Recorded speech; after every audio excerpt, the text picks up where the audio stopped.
But then there are people who are fully aware they're breaking the rules and they know it and they don't care. Like I mentioned, the Gravel Institute. Oh yeah, totally. So this is something a lot of people don't really fully appreciate about our current moment, is that we're actually not dealing with just politics at all. We're dealing with, it's not even like the soul or the future of America. We're dealing with two fundamentally different conceptions of what it means to be a human being. Or literally, down to religious roots of what it means to be a person. And kind of the American answer kind of comes from John Locke, who in essence is like, well, none of us are God, so none of us deserve political authority. So we're going to secure life, liberty, and property so people can think for themselves and disagree amongst one another because we don't have all the answers. And so the American system, really, the question is who deserves political authority? And Thomas Jefferson and Benjamin Franklin, these guys meet together, and their answer, James Madison, were like, nobody deserves it, but we'll lend it to you under these conditions. And that's called a republic. Yeah. But the answer, these leftists fundamentally believe, Marxist-style leftists fundamentally believe that they're the only enlightened, conscious people on the planet that understand how stuff's supposed to work. So they not only should have political authority, they're entitled to political authority. So they get to step outside of the rules because they're fully entitled to have political authority over everything. You want to read that one? Yeah, okay. So it's pronounced Gravel? Gravel. Okay, the Gravel Institute. When was that? 1/8/21. So January 8th. 2 days after January 6th. Okay, got you. But if leftists had stormed the Capitol, you'd support it, in scare quotes. Yes, they are fighting for a good cause. Fascists are fighting for a very bad cause. This should not be difficult. This is the thesis statement of repressive tolerance, written right again. That's exactly the thesis statement. If we went down to the thesis statement of repressive tolerance in the essay, he says that liberating tolerance can be summarized in basically a single sentence. And he says that tolerance must be extended to movements from the left and must be withdrawn from movements from the right. Which is exactly why they never seem to complain about the Soviet Union or the Cultural Revolution and these other countries that currently exist that are still communist, but they're always screaming Nazi Germany. That's right. That's exactly right.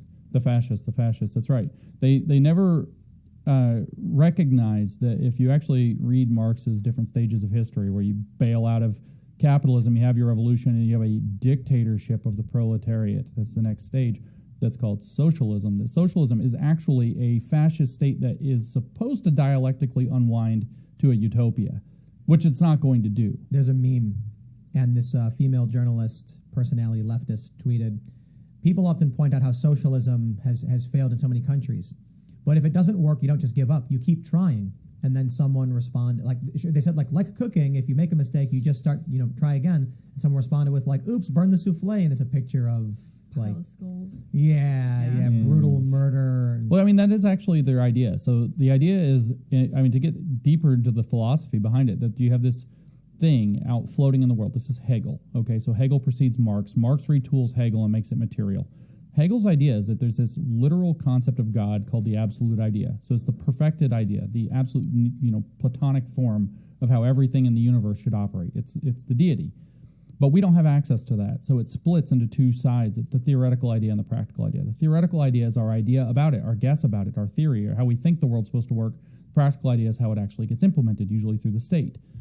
By the way, he said that the state is the divine idea as it exists on earth. And this is just to help you understand if you ever see the left start gloating about praxis. Yes, that's right. And so what the idea of praxis is supposed to bring theory and practice together again. So the theoretical idea and practical idea are supposed to come together, which reinstitutes the absolute. So the idea is that when you put the Soviet Union into practice and 30-something, 40-something million people die, what you were doing is you're exposing the contradiction between the theoretical and the practical. So what you're actually doing is learning more about why it didn't work this time. And so you thank those people, or in Hegel's words, literally, this is a quote from Hegel, history uses people and then discards them. So they were discarded on the altar of the god of history, sacrificed to the god of history so that history can move to its perfected endpoint. You should watch Full Metal Alchemist. Have you ever watched it? I know what it is. I've seen some parts of it, but I haven't actually watched it all the way through. But I'm sure that this is going to relate because what Hegel was a hermeticist, which is an alchemist. There's two animes that I recommend, or manga, Attack on Titan and Full Metal Alchemist, because they directly deal. So Full Metal Alchemist Brotherhood, which is it follows the manga. And I know a lot of people out there, they might not be fans of any of this stuff, graphic novels or whatever, but seriously consider this, because what it deals with is powerful elites who want to sacrifice the people for more power. That's Full Metal Alchemist. I don't want to spoil it if you're going to check it out, but it very much deals with this, how the population of throughout history are sacrificed for more and more power. And then Attack on Titan, it's funny, someone posted a meme of Jordan Peterson saying you should watch Attack on Titan, and it's not real, but if you're a fan of Jordan Peterson and you watch that show, you're going to be like, I wouldn't be surprised if he actually did say it, because it deals with privilege and historical racism and all of that stuff in those shows. So they're very, very interesting. But anyway, I digress. Believe it or not, I actually know a manga, and that's Death Note. I actually know Oh, one. amazing. Yeah, one's Death cool. Note's so That's good. really cool. Yeah. I got questions about this. Marcuse is the guy who wrote Marcuse, yeah. Marcuse, and this is the 60s. What was the name of the paper again? Repressive tolerance. So they're saying that leftists should be tolerated. Violence from leftists should be tolerated, but from the right, not even the thought should enter their mind. Why? Correct. That sounds out of balance. Without a balanced right and left to function together, I would think that the system would fail. Why? Okay, yeah, because they believe that what happens is that the system is inherently corrupt, and the system is inherently designed to reproduce itself. And only the true leftist understands how to break free of what they called this the problem of reproduction. So that society reproduces itself by all of its means and mechanisms. So only that which steps out of the mechanisms of reproduction is to be condoned. So anything else on the right, what you're doing is you have a oppressive society, a repressive society, a harmful society, a racist society, a sexist society, a classist society. And if you don't reject that utterly, in fact, he called it the great refusal, Marcuse did. If you don't reject that utterly and step completely outside of it, all you're doing is becoming complicit. Doesn't this sound familiar to the world we live in today? You're becoming complicit in those harms and keeping those harms going. So in some sense, you bear moral responsibility for every act of racism that comes up later in life, in the world, for every act of capitalist exploitation or whatever that happens later in the world. If you don't completely refuse the system, then you're complicit in that. So they don't want balance. They think that balance is a form of compromise that keeps oppression alive. So you have to have a complete, he calls it again, the great refusal of the entire terms of the existing society. And the question is, how do you solve the problem of reproduction? And the answer that they gave was relentless criticism, problematization of everything. Quite literally, Marcuse says that it must be relentless negative thinking, and that negative thinking will become positive by actually freeing up the ideal society that is contained within the existing corrupt form. And we go back to the alchemy. This is alchemy. A lot of people don't know what the religion of alchemy is about, but it is a religion, by the way. It's a very old, many thousands of years old religious view, and it's that when in the act of creation, God co-creates himself and the universe, okay? The exact same instant of creation. But he makes himself in the universe. So every single thing, whether it's this pen or, whatever, me, you, the crystal balls, whatever it is on the table, there's some aspect of the divine contained within that, but it's in its mundane form. And so what you have to do is use the magical spells of alchemy to break open the mundane form of the thing so that the divine form can come out. Lead is a mundane metal, so you have to do the magic spells, break open the nature of lead at a metaphysical level, and then the seed of gold inside will transform the entire lump of metal into gold, which is the divine metal. Death is the mundane form of existence, so you have to break open and make the elixir of life that will break open the death and turn it into life, which is divine. And the same thing is being expressed by Marcuse in these essays that he's writing, especially repressive tolerance here, is that if you break open the form of society, then what can happen is that the ideal divine version of it, heaven, or as Henry Giroux, I mentioned earlier, put it, the kingdom of God as it exists on earth, can emerge from the oppressive forms that are trapping it and holding it back. Do they acknowledge that when you break open a society, it can also, immolate or they should listen to Gandalf talking to Saruman, because he's like, whoever breaks a thing to see how it works has left the path of wisdom. That's the problem, is they think that the world is intrinsically bad, right? So this turns out not to necessarily be the Hermetic side. If we go back to Hegel, what did he do? He combined Hermeticism with another old religion called Gnosticism, an old mystery religion. The Gnostics believe that being itself, we've been cast into a prison by the character in Genesis that gets called God, but he's actually the demiurge, he's actually a demon. And so he's not the real supreme being behind the scenes. And so the whole of being is a prison where you don't get to be who you want. You have to grow up. You have a body you didn't ask for. So maybe you have to transition. Maybe it shackles you to having babies. And so, you have to be able to have infinite abortion. You have to be able to transform your body. This view that your very existence and existence itself is a prison and the form of society is a prison is the mindset that they're in. So there's no balance. And if all you do is burn down the prison, that's still better. than leaving people in it. This is fascinating. I want to say though, they're wrong. No, of course they're wrong. Life is a gift. Yeah. The body is we've been I look at it this way. I saw a meme earlier, and it was God and the devil, and they were arm wrestling, and it was some political cartoon. It said only a fool would create his own enemy, and then I responded with, like, when we program video games, we make the villains on purpose. Like, your argument is childish. But this idea of, your body being a prison or whatever, when we play video games, you play a character which has limits. It's enjoyable. It is done on purpose for something we want to do. You get a character, the character's weak, you make it strong, or you start, like, how many women played Mario? It's like, oh, now you're a guy. It's like, they don't complain that Mario can't turn into a woman or be a different character. It's like, you play the game, you enjoy it. Life is a gift. You got, it's not particularly long, but it's long enough in a lot of ways, and you get to experience this slice of existence, and that's unique and that's magical. Well, so speaking of video games, sorry, I'll give you a second, but you ever play, so believe it or not, I know last time I was here I was like, don't play video games.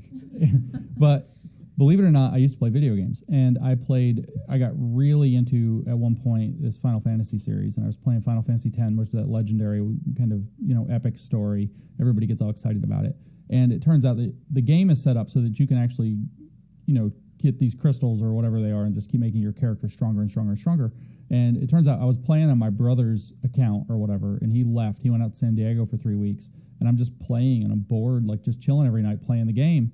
And I made these characters like super strong. So even like the little sissy, weak magic users or whatever, they aren't supposed to be able to hit with their stick very hard. It would hit and it'd be like all nines and kill everything in one hit. And it's like he came back and he was like, what the heck? The game's not even fun.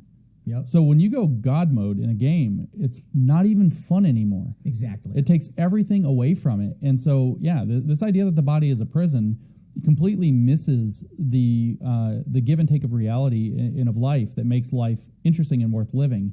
It's really a sad and miserable existence. And I do have tremendous pity for people that are sucked into this kind of way of thinking. But ultimately, I think this is where the drive comes from. Let's jump. The agenda behind much of leftist activism, if you read Marcuse says in another essay, it's called The Essay on Liberation in 1969, the first chapter of that, it's an essay, but it's like 170 pages long. So it's 170 pages. The first chapter of his essay on liberation is a biological foundation for socialism. And what he explains is that if you want to get socialism, you have to change the level of people's vital needs. You have to change people in terms of what they need. Now, he has a footnote that says, I don't literally mean biology. So he's not literally advocating for eugenics. And every time he uses the word biological, it has quotes around it. So he means something different by it. And what I finally figured out was what he means by it is that you don't know how to live life without getting your way. In other words, psychopathology, literally the definition of psychopathology. It interferes with your ability to engage in daily life. So every bit of leftist activism that's followed off of Marcuse, which is basically all of this radical left since the 1960s, has at the bottom the goal to create the activists who are going to not be able to figure out how to live their life without getting the policy change that they demand. So in this case, you give all these kids crazy amounts of student debt, and what do? They become agitators for student loan forgiveness and eventually free college because they want to have the free indoctrination program. And so hand in glove, the colleges become the indoctrination centers, or actually the programming centers. They're more like Maoist thought reform prisons than they are like indoctrination. So you turn it into a thought reform prison, and you get kids to demand that it be free because you put them in financial dire straits. Now with the trans issue, the same thing. Because what happens if you transition a child? Put them on puberty blockers, you cut them up, sterilize them, but what else? Do you know how expensive, how many drugs and how much medical care they have? You have to take them for an extremely long time. For like the rest of your life. No, right. So what are those people going to advocate for at a policy level? Socialized medicine. Mm-hmm. Because the medicine's so expensive and the system broke them and it's so expensive. So what you're doing, history uses people and then discards them. Sorry, trans activists, that's what you're doing. You're using these poor kids and you're going to discard them. Uses people and then discards them to get their policy agendas in place. And in this case, you're going to create an army of people, among other things, are politically moldable, etc. But you also are going to create an army of people who are going to advocate vigorously for the rest of their lives for socialized medicine. Just like these kids in college. What's worrying to me about this is we talked about the detransitioner subreddit, where you have nearly 40,000 people and constant posts from people about how they're becoming suicidal because they were rushed into this and didn't want to do it. Yeah, no kidding. So my whole response to the whole thing is like, whether someone is trans or someone is not trans and being pressured, we better slow that thing down before people start taking their own lives. Well, now That's you know the last thing we want. you know one of the main reasons that they're doing there are a few, but one of the main reasons that they're pushing it so hard is because they need that army of broken people who are going to be pharmaceutical patients for the rest of their life, who are going to have expensive medical treatments, who are going to ask for and beg for socialist medicine. I kind of feel that's a bit of a stretch. I think there's a lot of factors at play. There's industry standards. There's money to be made. There's money to be made. But there's money to be made in the short term too, and the long term as well. But I think a lot of these people, like if you look at the mothers who bring their kids to these shows, it's like you've got Munchausen by proxy. But then you have parents who are genuinely confused and don't know and think they're doing the right thing. Sure, of course. I think you'll find with most circumstances you have normal people being pulled in a direction. Yes, and it's a much smaller faction that are probably nefarious. No, that's exactly right. As a matter of fact, the vast majority of, say, the so-called parents of trans kids, and I say that so-called because I don't believe such things as trans kids exist. There are people who've been pulled into this, as you were suggesting. But the parents, a lot of them were like... I got to stop you there. I think that's factually incorrect. We talked about, there's an article from a PhD professor who talks about endocrine disruptors and hormone disruptors, which masculinized the brains of female fetuses and then resulted in trans kids. I think. How often is that? So maybe they do exist. Right. And that's 1 in 10,000, 1 in 20,000? Sure. I'm not saying it's 1 in 10. I'm just saying, for you to say you don't think they do exist, I think we've... I'll walk back to they're very rare. Very rare, I agree with. And I think the challenge is we have a system right now that doesn't discern between social and the actual... Oh, no, they're not even going to try. They're not even going to try. It's just rushing kids into medical treatment, which is going to permanently alter, and for many of these kids, we're clearly seeing now at the detransition subreddit, ruin their lives. Yeah. Big mistake. Because you dangle out, you tell them you have this huge problem, there's no real good solution to it, you're probably going to commit suicide if you don't get resolution to it. Here's this treatment, here's this one path out. By the way, this is how they did Maoist thought reform, is they put people under outstanding psychological pressure with a limited set of choices for how to escape that pressure. And then they go into that, and then what happens is they get 4 or 5 years in, and then whoop, the rug's been pulled out from under them. They don't have any options to get out anymore. The underlying problem never got treated. My question is, how much of this is an emergent phenomenon versus a directed phenomenon? Oh, yeah. Lots of money goes into it, so there's some directedness to it. Some of it, though, this is what I was starting to say, a lot of these poor moms were kids in the 90s, right? And we all grew up, if we grew up in the 90s, we all grew up with this kind of like boogeyman of, it was real, but there's this, character that was really heavily portrayed as the evil, angry, there's almost always an angry dad who disowns their kids for being gay, right? And everybody's like, oh, that guy's terrible. So you have a whole bunch of people who grew up in the 90s who had this character as like the big evil guy to think of. Then they grow up and they're adults now, and they have their children. So what are they going to be? Hyper-inclusive as like an overreaction. Then you add in the Munchausens by proxy, which is where, if people don't know what Munchausens by proxy is, I know you guys do, but it's where you poison your kids so that they're like sick, and then you pick up the pity points, like, oh, my poor child. So for people who aren't familiar, Munchausen's is when you feign being sick for attention, and by proxy is when you feign someone else being sick for attention. Yeah, often they did like drip feed their kids poison and say, Sally's so sick, oh my gosh, help. It's like Sixth Sense. The mom was poisoning the daughter and then going, my daughter's so sick. I think she just wanted to kill the daughter in that movie. But this is a really important point, too, that I think argues for a potential emergent phenomenon that we're seeing. I've talked about this. I said, the boogeyman's grown up. When I was little, we had all these signs everywhere about how racism was bad. And so all of these millennial kids around me grow up being told about how awful racism is. They have been trained to combat racism. The only problem is we've enacted a bunch of policies doing away with the institutional problems. I'm not saying it's perfect. I'm not saying it's done. I'm just saying for the most part, things are pretty good. Things have improved dramatically. And now you have these people who grew up on this seeking it out, but they can't find it. Yeah. So I refer to it as an autoimmune disorder. Yeah, of course. Now, it's not really a question as to whether or not there are people who are taking advantage of this and these would be nefarious people. I just think they're relatively small in number who are pushing this, usually with a lot of money behind it for whatever other ends they have. And if we might quote from the great philosophical epic, legend of Game of Thrones, chaos is a ladder, and they know that causing these points of damage creates opportunity. Now, I don't think there's terribly many of those people, relatively speaking. The proportion of them might be as small as 1 or 2%, which, by the way, matches the proportion of psychopaths in the underlying population. I met, I knew a bunch of people from Occupy Wall Street. I was down there for a while. And what I was told by some of the organizers, people with access to the resources who knew what was going on, had plans, and were controlling what was going on, they said, we want to flip the pyramid over. Sounds good, right? The pyramid, right? You got the elites on top, you got the bourgeoisie, you got the proletariat. Yeah. So it sounds like to the uneducated, to the unlearned, oh, you want to put the working people on top to give them control, right? That's what socialism wants. Yeah. Well, I'm not one of those people. I responded with, if you flip a pyramid over, it's going to topple into a pile of bricks, and then there's only going to be 1 or 2 of the working class people on top, and they're like, right, that'll be us. Yeah, exactly. They were not saying that's an entitlement. All of the poor people will be on the top, and all of the evil owners will be on the bottom. They were saying, once we flip it over, it resettles into a new pyramid with us on top. That's right. Exactly. And that's that entitlement we were talking about previously. And of course that attracts psychopaths because they know that there's a gigantic opportunity there and they can create that chaos to flip the pyramid over and arrange things so that they end up on top of that pile. And this is how these things always go. The Bolshevik Revolution didn't create this new paradise society. Quite it in the fact opposite. made a very, very, very small, like hyper-feudal society with a very small number of lords in the Communist Party. You know what I describe it? Monopolization of power, centralization of power is bad. We have antitrust laws because we're like, this company got too big. Okay.